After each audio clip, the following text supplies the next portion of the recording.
discusses some techniques of using fixed cost assets and fixed cost liabilities to maximize return on equity. Okay? So here we're concerned about the degrees of operating leverage, degree of financial leverage. Okay? And you will find out that these operating leverage and financial leverage come from fixed assets and fixed cost. Okay? Fixed financial cost and fixed cost in production. Yeah? So by using these fixed assets and fixed cost wisely, yeah, the companies can increase their return on equity. Yeah? And well, as you already know, it also increases risk. Yeah? So this is just a refinement of what we have discussed already, yeah, in the previous chapters. Yeah. All right. So more specifically, operating leverage involves the use of assets having fixed costs, yeah? And financial leverage is about the use of debts and preferred stocks. Okay? Those I guess components of capital structure, debt and preferred stocks, involve fixed cost, okay? Interest cost and dividend. Okay? All right, so let's try to remind ourselves with the concept of fixed cost. What do we mean by fixed cost? Okay? In economics, I'm sure you've learned about the fixed cost and variable cost. Okay? Variable cost means that this is directly related to the units of output. The more you produce, the higher the variable cost. Okay? But fixed cost is not related to the units of output. Okay? So regardless of how many units you produce, fixed cost remains the same. Okay? So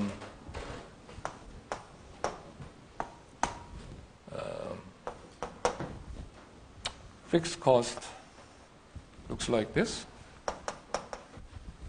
So regardless of the units, even if you produce 0 unit of output, there is still a certain amount of cost. Okay? That's the concept of fixed cost. Okay? Variable cost, on the other hand, typically goes like this. Okay? It is positively related to the units of output, but in reality it's not really a straight linear fashion, but it has this kind of curvilinear shape. Okay? So the total cost is fixed cost plus variable cost. Okay? It looks like that, right?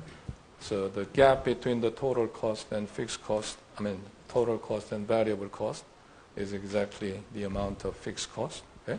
All right? I'm sure you remember that. Yeah? So what are the examples of fixed costs and variable costs? Okay?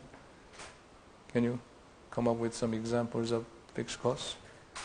Something that's not related to output? Go ahead. Rent? Okay, yes. If you are running a business in a rented space, yeah, then you pay for the rental payment or lease payment, yeah, regardless of output, whether you produce or not, or whether you produce large quantity or small quantity, doesn't really matter. Yeah? So typically,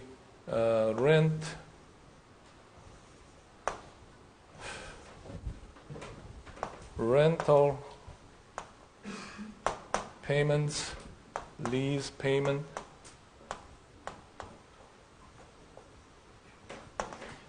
these are fixed costs. Okay? Anything else? Insurance, yes, insurance. Business insurance typically is related to time, right? So per 6 months or per year or per month, yeah, you pay the insurance, right? So same thing for the rental, lease, insurance. These are all time related. Okay? Anything else? Yeah. Electricity? Yeah, electricity could be. Electricity could be fixed or variable, right? Actually, there are two components, right? So something like lighting, right? Electricity you use for lighting is usually fixed, okay? But the amount of electricity you use to run the machinery, right, or equipment, right, can be related to output, right? The more you produce, the longer you run the equipment, right? So that part could be variable, right? A similar concept goes to labor. What about labor? Is that variable or fixed cost?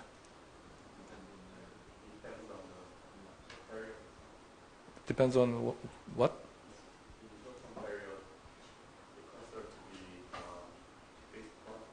Okay, what can be fixed and what part of labor is fixed and what part of labor is variable?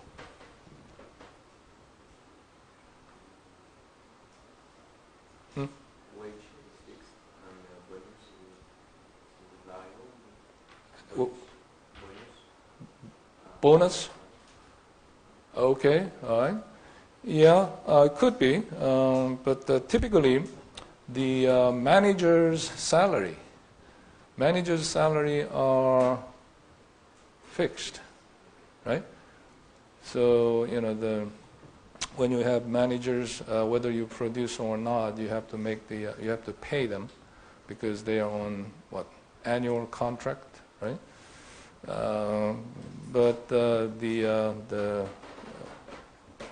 the amount of pay to laborers, right? So managers' salary are fixed, but the laborers, right? What you pay to laborers, pay. Maybe you could pay them hourly payments, right? Hourly employees. Okay? Then that will depend on, how long you operate, okay? Which will be positively related to the output. Okay? So that will be variable cost, fixed cost. All right, what about variable costs? Other than the laborers' pay, what else could be variable costs? Yeah? Material, yeah. Materials, right? And we already talked about part of electricity or utility could be variable, right? Yeah. Okay? Yeah. Capital costs related to interest or related to capital, so interest payments and dividend payments usually are fixed. It's not related to the output level. Okay? Income taxes can be related to output level because income taxes depend on how much profit you generate, right? So as your sales increase, your profit can increase, right? And your income tax will increase, right? So that in that sense, that can be variable. Okay? All right, in order to understand the concepts of DOL and DFL, degrees of operating leverage and degree of financial leverage, we need to refresh our memory of income statement. Okay? And here's our traditional income statement, conventional income statement. It starts from sales.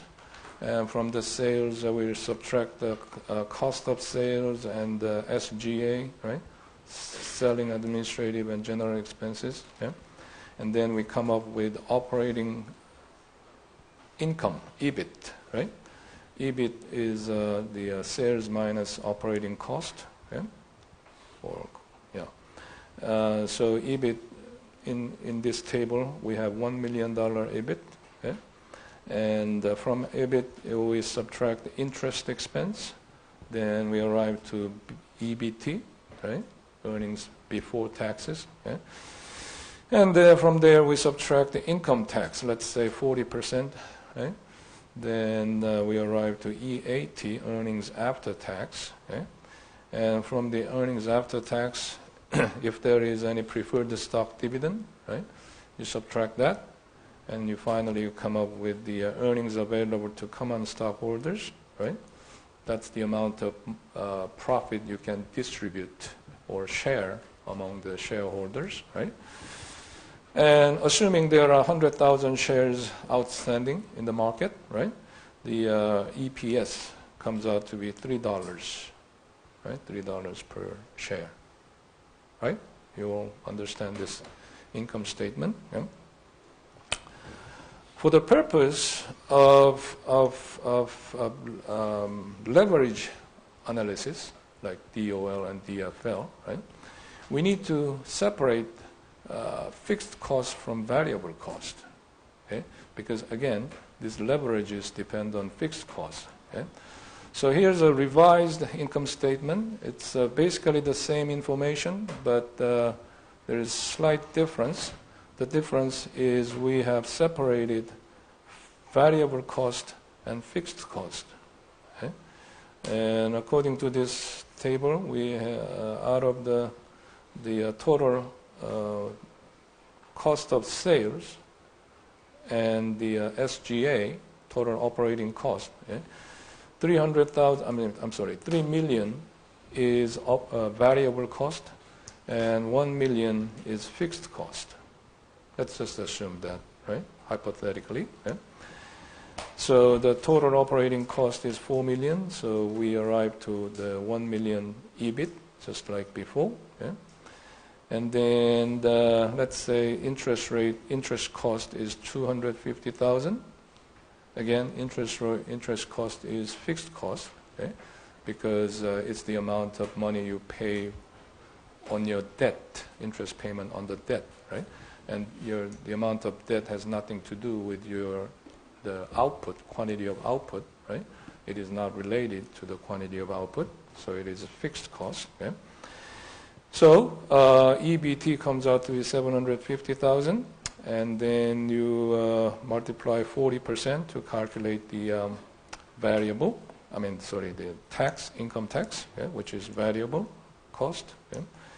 And so let's say EAT comes out to be 450,000, and from that you subtract preferred dividend, which is fixed. Okay? Preferred dividend is fixed because you pay that amount no matter what, right? When you issue the preferred stock, you promised this dividend payment, right, to the stockholders, right, preferred stockholders. So even if you make negative profit, even if you don't produce anything, right, you're supposed to make the dividend payments to the preferred stockholders. Okay? All right, so again, we arrive to $300,000 net profit, right? Something that can be shared among the owners, right? So the earnings per share comes out to be $3 per share. Okay? So based on this, we can calculate DOL, degree of operating leverage. Okay? Concept of degree of operating leverage is basically this is an elasticity. You remember the elasticity concept, right? In simple principles of economics, I'm sure you have learned elasticity concept. let's say price elasticity of demand, right? That was a percentage change in quantity demanded over percentage change in price, right? So it deals with, well, if we increase the price by 1%, what's going to happen to the quantity demanded, right? Well, we know it's going to go down, right? If you raise the price, quantity demanded will go down, right? But exactly how much, right? That's what the elasticity is about. Okay? So here, DOL at X. What do you mean by X? X is the amount of sale, a particular amount of sale. Okay? We have to define DOL that way because elasticity, if you remember, let's say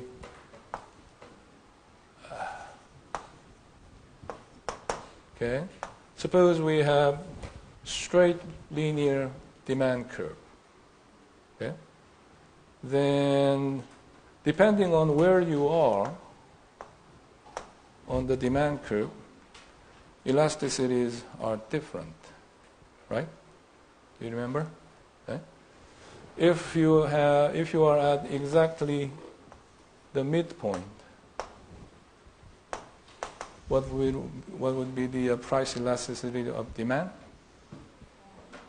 It would be exactly 1, right? Because of elasticity is this, and calculation form, so this is change in Q over Q divided by change in P over P, which is change in Q P over Q, right? And this is 1 over the slope, right? Slope of the demand curve, because the slope is change in P over change in Q, right? So this is exactly 1 over the slope. Okay? And then if you pick the midpoint, right, and that's 1/2 P, 1/2 Q, right? So if you plug in, right, 1/2 P, 1/2 Q, and so on, right, you come up with exactly 1. Everything cancels out, right? All right. What about here? If you are on the location which is above the midpoint, elasticity will be?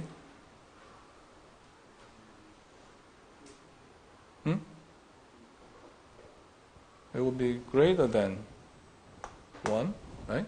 Somewhere here, elasticity is less than 1. What if here, at the corner? You remember? Infinity, right? Elasticity would be infinity, and here, elasticity is 0, right? Again, by substituting P, because this is 1 over slope, right? At this point, whatever P we have, Q is 0, right?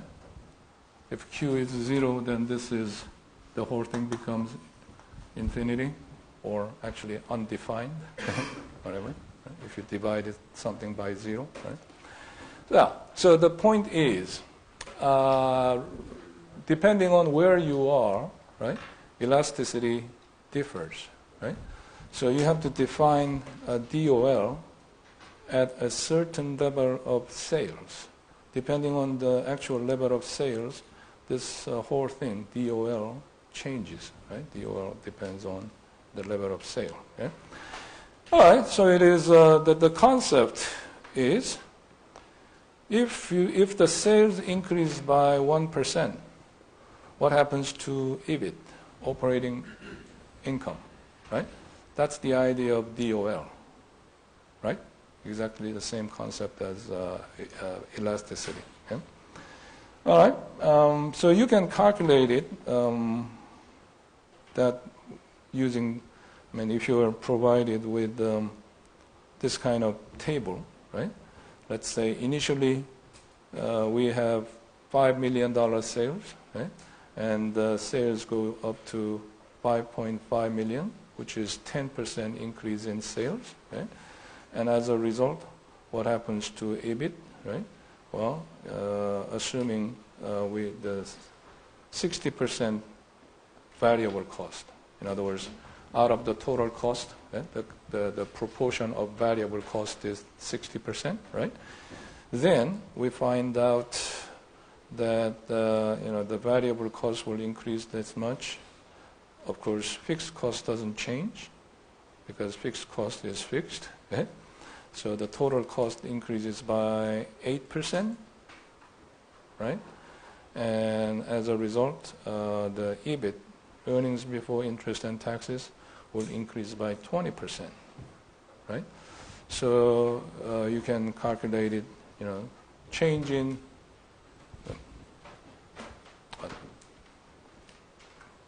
EBIT is 20%, change in sales was 10%, right? So DOL comes out to be 2, right? According to this table, right? There's another way to calculate it. You can use this formula, right? Sales minus variable cost divided by EBIT, right? If you use this formula, then you don't need to know actual table. I mean, like this, right? You don't need 2 columns. Based on only 1 column, you should be able to calculate DOL, right? If you use this formula. Okay? That's the benefit of using that formula, right? Well, how does it work? How do you know this formula is the same thing as this thing, right? So I'll give you about 2 minutes to think about it and actually prove it, and I'll give you a hint. Okay?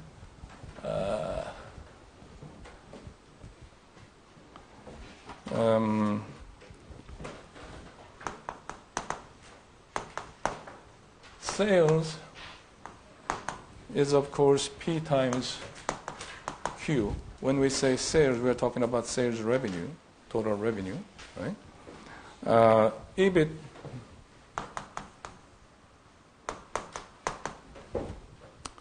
is sales minus variable cost minus fixed cost. In other words, sales minus total cost, right? That's EBIT, right? So it is PQ minus V times Q minus FC, let's say, fixed cost. Okay? So here V is per unit variable cost, per unit variable cost. Okay? If you use that, then you can prove that this formula, this one, is exactly the same thing as this one. Right? I'll give you 2 minutes. Why don't you try?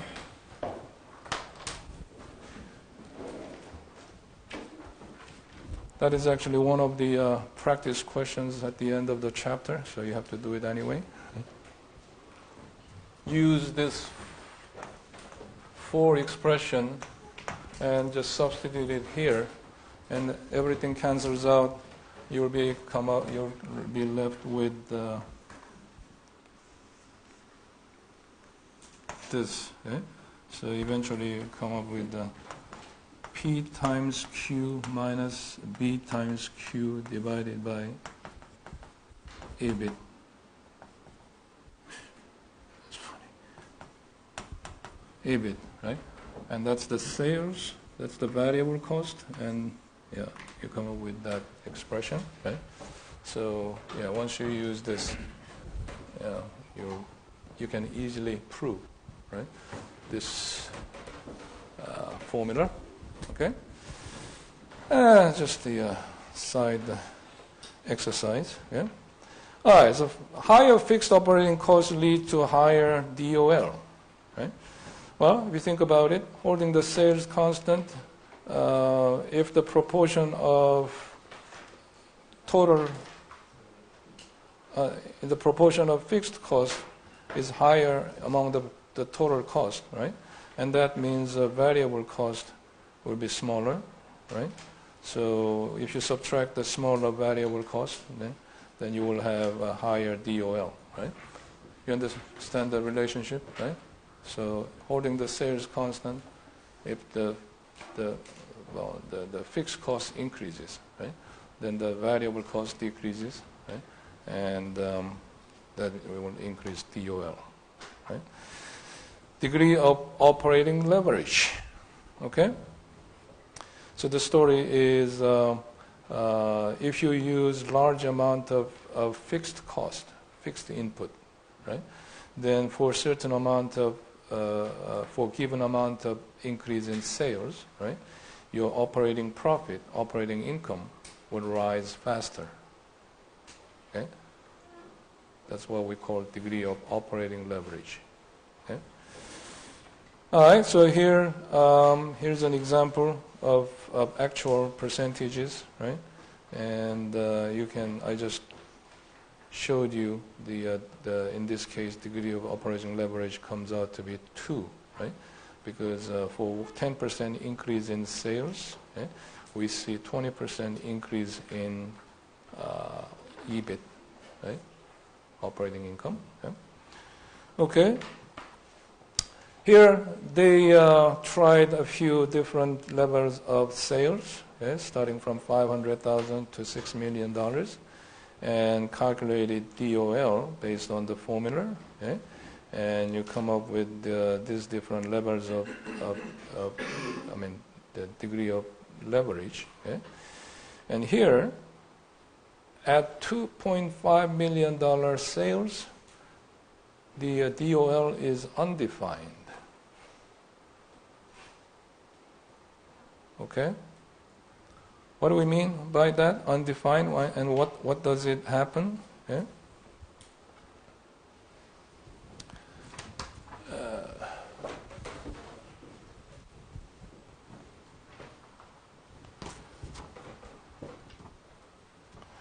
With a given level of fixed cost, DOL is the highest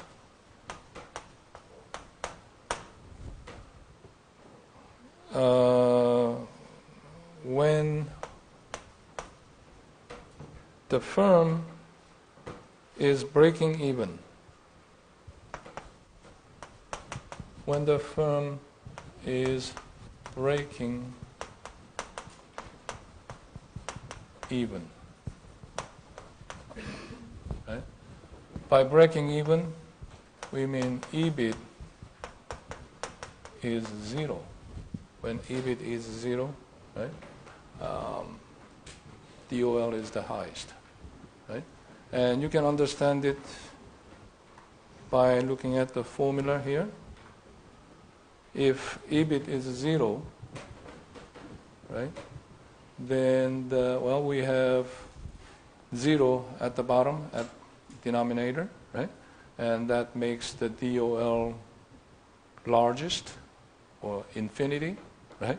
Or undefined. You can understand it either way, right? Right? Mathematically, it is undefined because you have 0 in the numerator and denominator, right? But in reality, right, what that means is the DOL is the largest, right? So we have, in this situation, you can see here, right? As the sales level approach the break-even level, this is break-even level. If the sales is 2.5 million according to this table, right, then your EBIT would be 0, right? EBIT. if you substitute the 250, I'm sorry, is it 2.5 million? Yeah, if the 2.5 million, if you substitute 2.5 million into this table and calculate all the variable costs and the fixed costs, you'll find out that EBIT comes out to be 0, right? And at that time, the DOL will be undefined, right? Because it's it's something divided by 0, right? Well, and then, so either way, on the positive side, on negative side, as we approach the break-even point, right, DOL increases in terms of absolute value, right? If the DOL is negative, what does that mean? Can you think about it? If the DOL is negative, negative 4.0, what does that mean?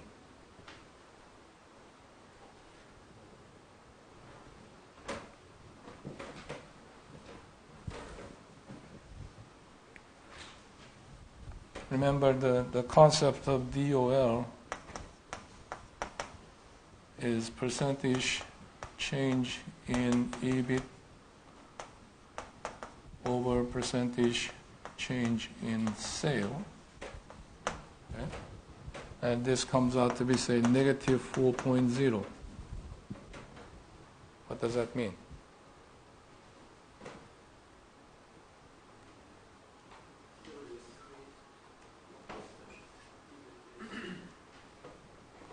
For 1% increase in sales, right?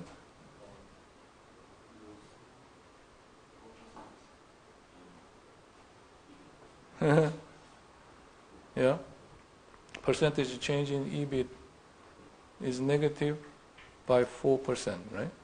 So here you have to understand that, right? In this level, we are making a loss, right?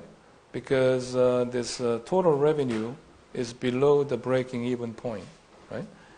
But the size of loss declines by 4%, right? When the sales increases, when sales increases by 1%, right, the loss decreases by 4%. Okay? Make sure you understand that relationship. Yeah? That's what negative elasticity tells us. Okay? It's a little bit confusing because if you just literally interpret this formula, right, this whole thing is negative, right? So you might want to say when the sales increases by 1%, EBIT goes down by 4%, right? But think about it. When the sales increases, EBIT will not go down. Right? Even if it's a negative range, okay, the percentage change, right, will be slowed down, right, when your sales improve, right? So at this point, the story is if you are currently selling at $2 million, if your current sales level is $2 million, right, then your profit, the operating income will be negative, right? And at this point, if sales increases by 1%, right, then your loss will be reduced by 4%, right? That's what negative 4 means. Okay? Make sure you understand the meaning of negative DOL. Okay?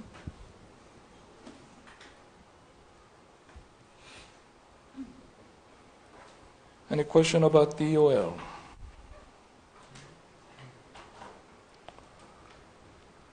All right. Oh, yeah. What do you mean by loss? Because there is a benefit. Of increased sales. Right. So, if you look at this table, okay, depending on the level of sales. This is the break-even point, right? So any sales level above break-even point, you will make profit, positive profit, right? If your sales is below the break-even point, your profit will be negative, right? And that the negative 4.0 elastic. Remember, this is elasticity, right? And that means for 1% change in sales, there will be 4% change in EBIT, right? And when sales increases, your loss will be actually reduced rather than increase, right? So that means when the sales improve by 1%, your loss will be reduced by 4%. Okay? Okay. DFL, degree of financial leverage, has to do with financial cost, okay? The interest payment and preferred dividend. Okay? And by definition, right, DFL is concerned with the relationship with the EBIT and EPS, right? So it measures the relationship between changes in EBIT and changes in EPS, earnings per share. Okay? So it measures, well, if EBIT increases by 1%, what happens to earnings per share? Okay? So let me give you some idea first. Okay? Here, look at this. Starting from sales, we subtract operating costs and we arrive to operating profit here, EBIT, right? EBIT is operating income.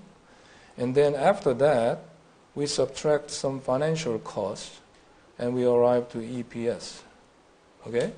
So DOL is concerned with the process from the beginning to this level where we arrive to EBIT, right? And DFL is concerned with what happens after that, right? What happens after EBIT is calculated, from EBIT to EPS, right? And depending on how much interest cost and the dividend cost you have, right? We have different DFL, right? So we're talking about the leverage, right? Depending on how you use this financial cost, the interest cost and dividend cost, right? It affects the EPS, earnings per share, which is return on your equity, right? Okay, so the concept is when the EBIT changes by 1%, what happens to the EPS, earnings per share, right?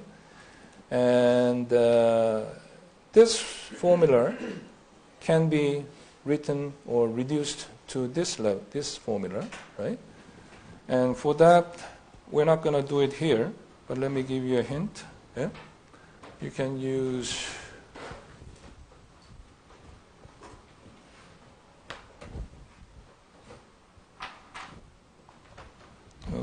EPS is 1 over NE. Okay, EBIT minus I times 1 minus T minus DP. That's it. Okay? Think about it. What are we doing here? EBIT minus EBIT minus I, what is it? EBT, right? This is earnings before interest and taxes. Now you subtract interest, so this is EBT, right? And you multiply by 1 minus T, so the whole thing becomes what? EAT, earnings after tax. From the earnings after tax, you subtract, what is it? Preferred dividend, right? Preferred dividend, right? So the whole thing is what we call the something that can distribute it among or shared among the owners, right? And so what is N minus M? I mean NE? What do you think? What should be? Right. This is number of equity, right? Shares, right? So number of shares outstanding in the market, right? So if you divide the whole thing by number of shares, you arrive to EPS, right? So you substitute that to EPS and change in EPS, right? And then you will come up with this formula, right? A little bit of mathematical workout, right? You will come up with this formula, yeah? Okay. Okay. Again, we have to calculate DFL at a certain level, and this X here is what? In DOL, this was the particular level of sales, right? And DFL, this would be the particular level of what? EBIT, right? So at certain level of EBIT, we can calculate DFL. In other words, DFL will be different depending on the level of EBIT, okay? DFL is maximized at the level of EBIT where EPS is 0. Can you understand that, right? Just look at this formula, right? Regardless of what the level of EBIT and the change in EBIT is, if EPS is 0, right, then the numerator will be what? Change in EPS divided by 0 would be infinity, or actually undefined, okay? Mathematically undefined, but in practice, if EPS is extremely small, right, then this whole thing, numerator, will be infinity, right? So that's how you can understand this statement. DFL is maximized at the level of EBIT where EPS is 0. If EPS approaches 0, right, then degree of financial leverage will be the largest. Right? Okay, so let's think about a few mathematical or hypothetical example, right? So let's say EBIT was 400,000. Okay? And from that we subtract interest expense, 250,000, which is fixed cost. Okay? It doesn't depend on EBIT or level of sales. Yeah? This EBIT depends on level of sales, you know that, right? This operating income, right? Okay? All right? And so EBT comes out to be different levels, right? And from there you subtract income tax. Income tax is variable cost because it depends on EBIT, size of EBIT, right? All right, and then after that you subtract preferred dividend. Again, preferred dividend is fixed cost. Okay? So because of this fixed interest cost and fixed dividend cost, right? We have different levels of earnings available to commercial and different levels of EPS, right? And based on these numbers, if you calculate DFL, I don't think you have this DFL numbers in your printout, right? You can easily calculate it, right? Using either formula, right? But using the second formula will be easier, right? So DFL for the first column, for example, would be 400,000 divided by 150,000 minus 150,000 divided by 0.6, right? Right? According to the second formula, right? EBIT divided by EBIT minus I minus dP divided by 1 minus T, right? And that comes out to be negative 4, right? It works out. And if you use the same formula for all these columns, you come up with this DFL. Yeah?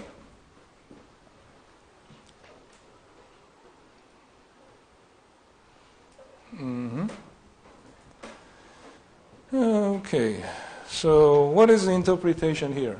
Negative 4. Again, we have negative elasticity here.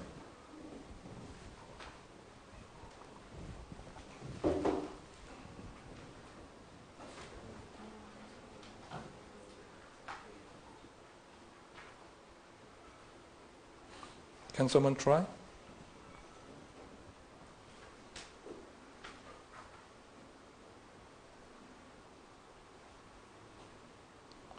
Notice that at this level, EPS is negative here, right? EPS is negative 0.6. Okay? Earnings per share.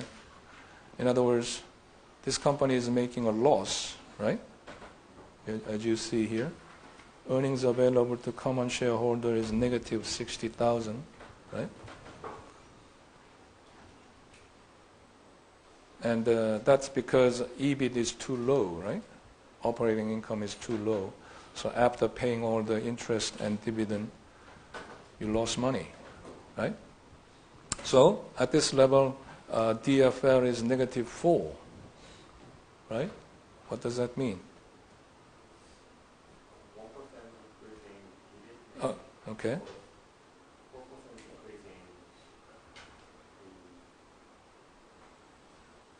4% increasing 4% decline in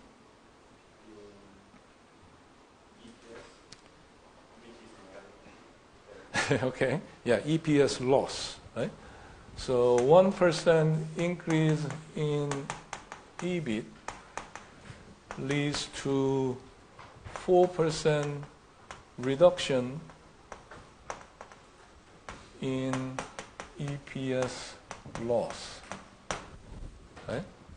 Or you can say negative amount of EPS, right? So this what that means is if EBIT increases, then EPS will increase. The negative size of EPS will be reduced, right? Make sure you understand that. Okay? So we have 0 here, EPS. Okay? When EBIT increases, right?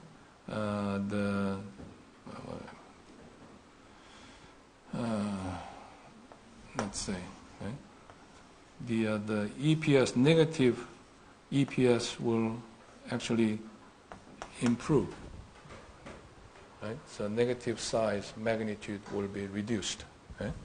That's what this negative DFL means again, right?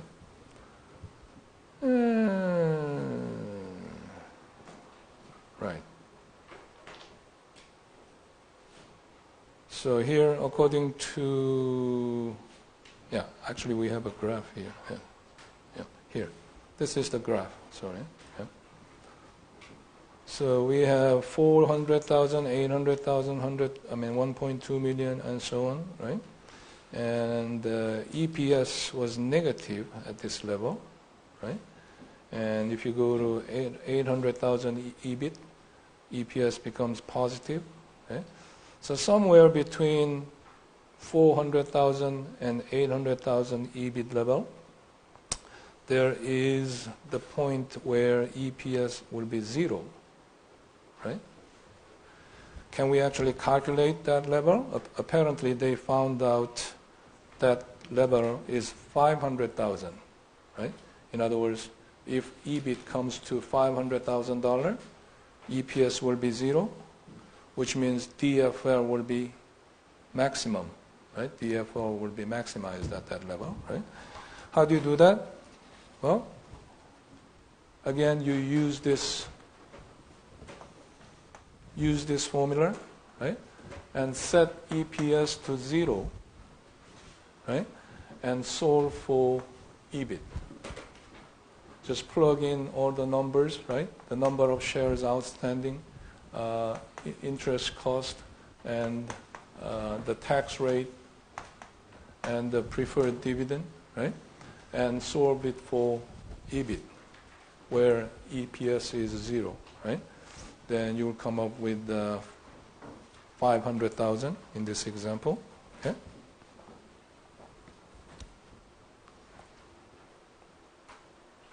All right. So here, let me make one more observation, one more comment, okay, before I let you go. Think about this third column here. Third column.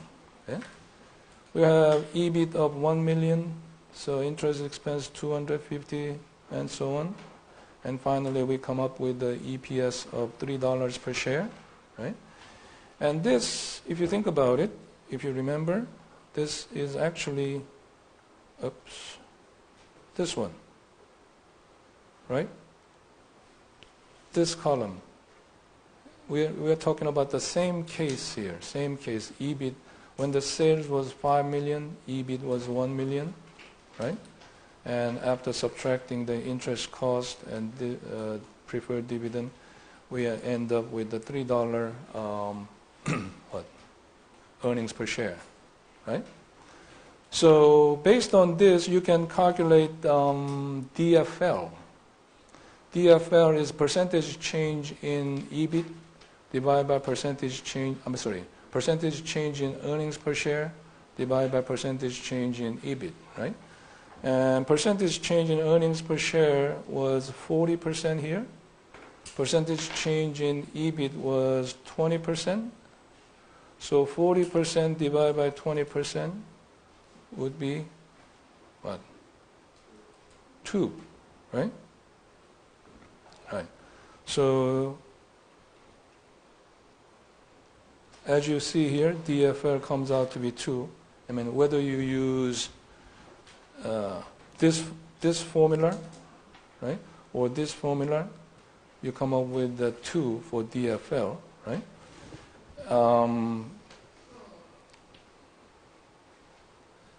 One thing you have to be, I was a little bit confused in the beginning, right?